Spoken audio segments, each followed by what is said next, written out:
music to you? Well, it goes like this: the fourth, the fifth, the minor fall, and the major lift. A baffled king composing hallelujah,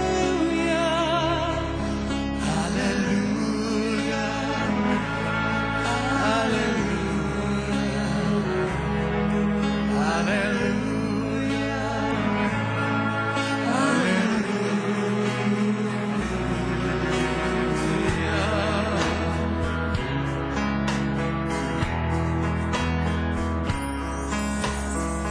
Maybe there's a God above. All I ever learned from love was how to shoot somebody who outdrew you. It's not a cry you hear at night. It's not someone who's found the light. It's a cold and it's a broken hallelujah. Hallelujah. Hallelujah. Hallelujah.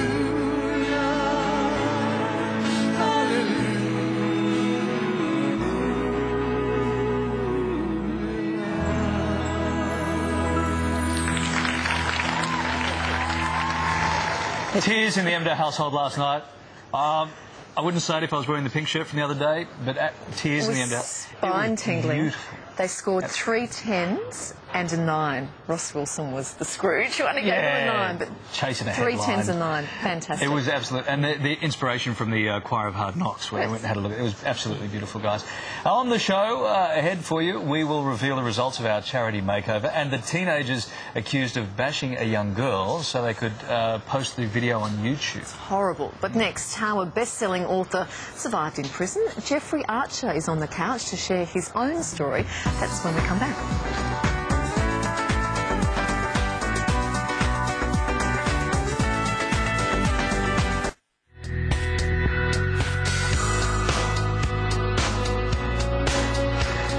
Welcome back. Madonna said to Sonia Kruger on Sunrise this morning that it's okay to say sorry, even if you don't mean it, if it, heals things over. Hayley from Victoria says it's not about saying sorry and not meaning it. It's more about finding something to be sorry about, even if it's just a case of feeling sorry that the other person is upset or angry. I.e., I'm sorry. Just confuse them with logic. That you yeah, see, I would hate to be in an argument with you, Hayley, because you just lose the track. Erase me. Yeah, Simone from Victoria, argue holding hands. You can't stay mad with someone you're holding hands with. You would not believe whose hand... Jeffrey For 20 points, whose hand is this? One of the most famous hands in the world has written some great books, and we're about to introduce you to our special guest. How do you argue? Do you say sorry to your wife? If I had to say sorry to my wife, it would be a non-stop process from morning to night. So I say sorry for the year. Oh, okay. That's been passed. Is that the official introduction? Have we done it already? No, I suppose we have. Let's introduce him. Along with being a politician and absolutely you can. Along with being a politician and a best-selling author, he's also spent time as a prisoner. In 2001, Lord Jeffrey Archer was sentenced to 4 years behind bars for perjury. He survived, though, and returned to writing. His latest book went to #1. It only took 3 days. Jeffrey Archer, the man with the famous hands, joins us now. Good morning to you. Good morning. They're soft too. Oh. Not a lot of washing up. Enough. Not a lot of washing up with those hands, Jeffrey. Enough. You're a smart guy. You know when you put the word prison or prisoner or jail in the title of your book that we're going to join all those dots, aren't you? But you're right, yes. But this is a story about a man who takes his girlfriend from the East End of London to the West End of London, asks her to marry him, gets involved in a fight in which he's nothing to do with, gets arrested, gets charged with the murder of his closest friend, gets tried, gets put in jail for a murder he didn't commit, and then escapes and seeks revenge on the 4 people who put him there. See, when I said to you outside, we've only got a little while for this, we have to go then after the interview to the commercial. And you took your own commercial right there. You've done the commercial, looked after it. All right, I'll answer anything now. Your own experiences in jail, how are you able to work those into this latest book, Jeffrey? So often you see on radio and hear on radio and see on television and read in books things all about violence and nothing else. I hope that with A Prisoner of Birth what you get is realistically what happens to a man who goes into prison, shares a cell with someone like Nicholas Moncrief, an aristocrat, and Big Al, a grievous bodily harm man, and how it changes his whole life. I saw that firsthand, so I was able to put that in the book. What does happen to a man in prison? They learn about themselves a lot because they meet people they would never normally meet. I learnt, sadly, how lucky I'd been, how privileged I'd been. I never forget a young man sitting on the end of the bed just before he was leaving the day and said, "I'll change places with you, Geoffrey." And I said, "What do you mean?" He said, "Well, I'd like to have a loving family welcome me. I'd like to be a writer when I go out. I'd like 2 lovely homes and lots of friends." And I said, "What do I get?" He said, "Well, you'll be 23, but you're a heroin addict, and you'll have no money and no friends." He died 2 years later. During that, your brilliant career, so many books, so many words, and as someone who would wake up every morning looking for inspiration, looking for motivation, did jail provide a lot of that for you? I mean, yes. Because looking around, everywhere you looked, there'd be new stories. Oh, yes, you're quite right. 1,000 people who all had stories to tell. I wrote 3 prison diaries, A Cat of 9 Tails, 9 short stories, and now A Prisoner of Birth.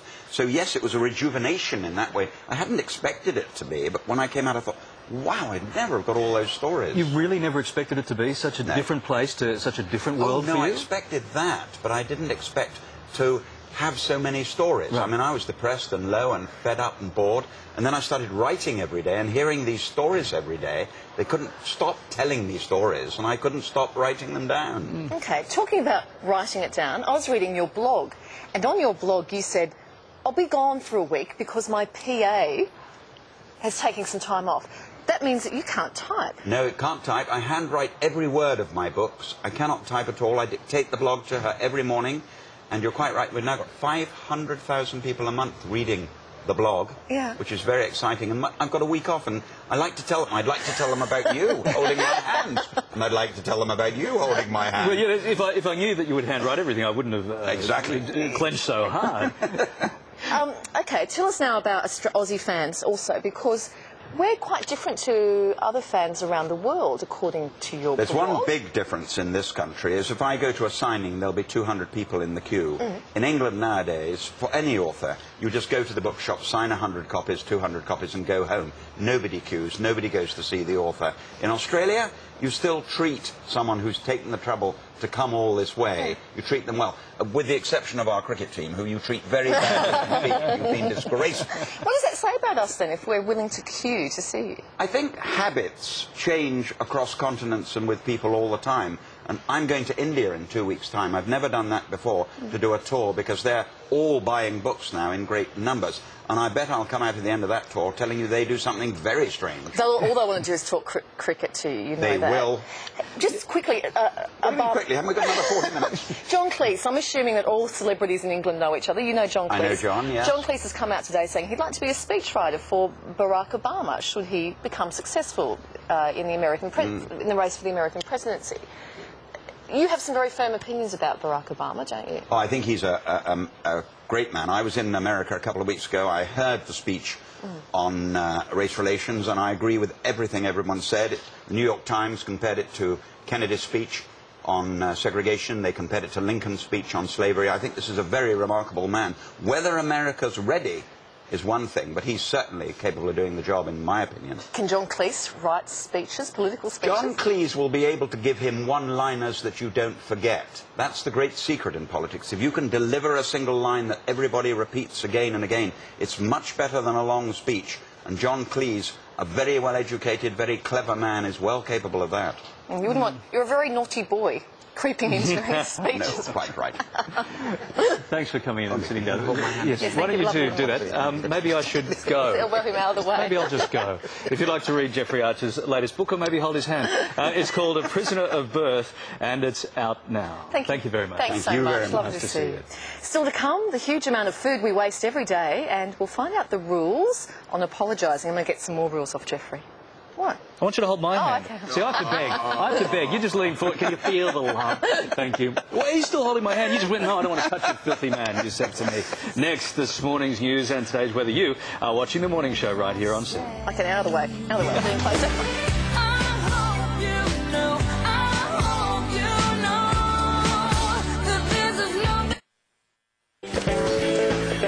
The Morning Show, brought to you by Jetstar, the world's best low-cost airline. Now flying to more than 25 holiday destinations at home and overseas. Visit jetstar.com now.